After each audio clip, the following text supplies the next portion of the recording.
know, yesterday we did a video on -1 and how I thought Godzilla's atomic breath is going to be the most powerful it's ever been, and you guys responded insanely, and I thought it'd be a great topic for discussion on tomorrow's stream, Friday, 8 p.m. Eastern Standard Time here on the channel. We stream Friday nights and Saturday nights. We don't do videos those 2 days because we stream, and then Sunday's football day, so we'll return Monday with more videos. But today we're going back into -1 because you know what?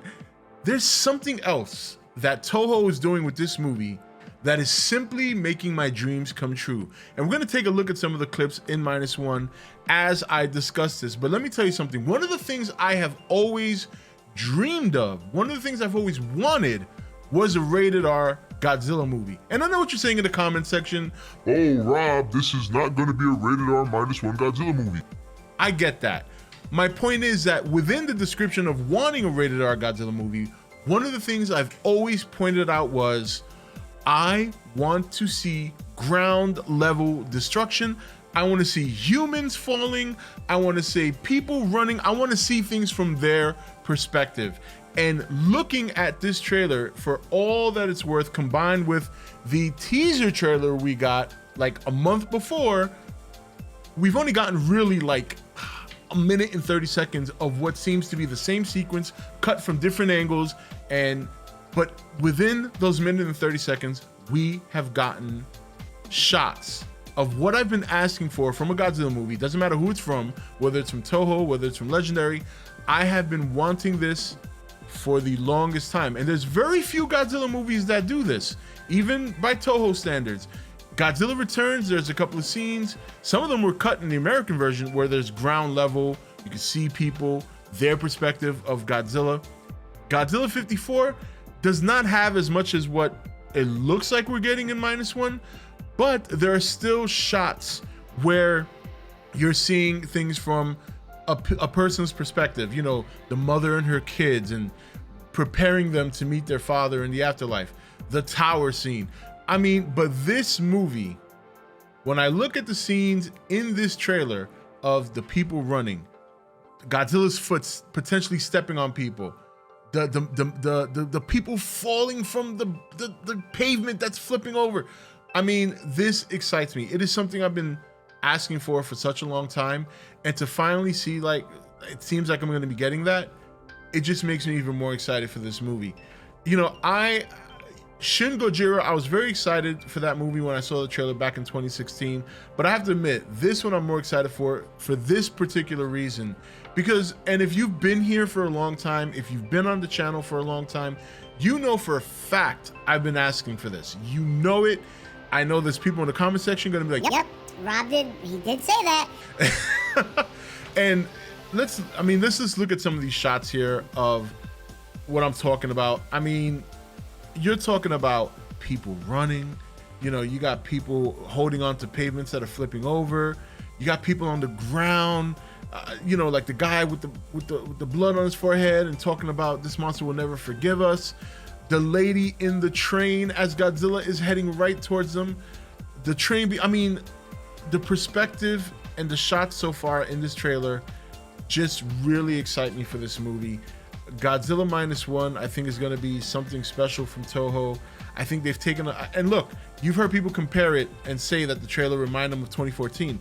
And look, I think Toho has been inspired by Legendary. Whether you like to hear that or not, because I know there's going to be Toho purists in the comment section. No, Rob, Toho's #1 in everything they do versus... Look, let's understand that both of these companies, Toho and Legendary, are producing Godzilla movies just to entertain us. It's not a competition. It's not who does it better. The fact of the matter is that Toho production quality in their Godzilla movies has been improving. It has.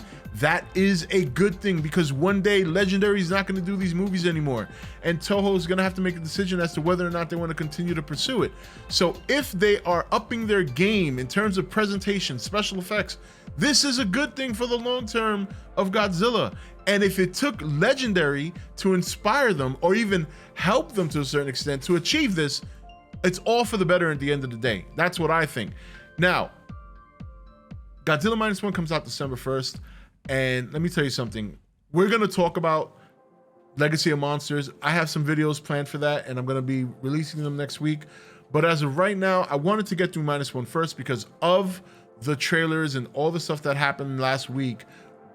Godzilla -1 was the one that set it off, and I wanted to really make sure I got in my videos for this movie before I move on to Legacy of Monsters and before I get into other general kaiju topics regarding the Monsterverse, because we haven't even tapped into that yet. But Godzilla -1 looks to be very promising. It's not often I get pretty excited for a movie in general, but when you're a huge kaiju fan like I am, when you see a trailer it looks like it's delivering on what you want, something you've always desired, it does get me excited. Because look, I love every aspect of Godzilla movies. It doesn't matter if it's, you know, monster or monster action, if it's the goofy, cheesy Showa era, I enjoy all of them. But when you get something you've been asking for so long, boy, it's like, you know, that special moment that they decide to go out to the fancy restaurant and have the filet mignon. You know what I mean? That's how it's feeling. So still, I always try to keep myself even keel. We still have to watch the movie in totality to determine whether it's something I like or not. But for the most part, what I'm saying is, leading up to the movie, what I've seen so far from -1 has me really excited and has me to a point where I just can't wait for the movie to come out. And it's amazing how close it is, but how far it is. So anyway, that's it for this video. Come to the stream tomorrow night, especially if you left a comment in my last video regarding being surprised as why I feel that, if my theory is true, why it's going to be the most powerful Godzilla breath. I do have a thorough explanation and breakdown as to why I assess it that way. And we can actually talk to each other real time. Like I said, I stream every Friday and Saturday at 8 p.m. So come along. Sometimes I start at 7. To be fair, I've been starting at 7. So I'll say 7 p.m. But until then, let me know in the comment section. Is there a particular thing about Godzilla -1 that excites you? Do you share the same sentiment I do? Is it something else about the movie that's grabbing your attention and getting you excited? I'd love to hear it, so let me know in the comment section. Until next video, this is Rob signing off for E.T.N, where we don't do news, we just talk entertainment. Take it easy.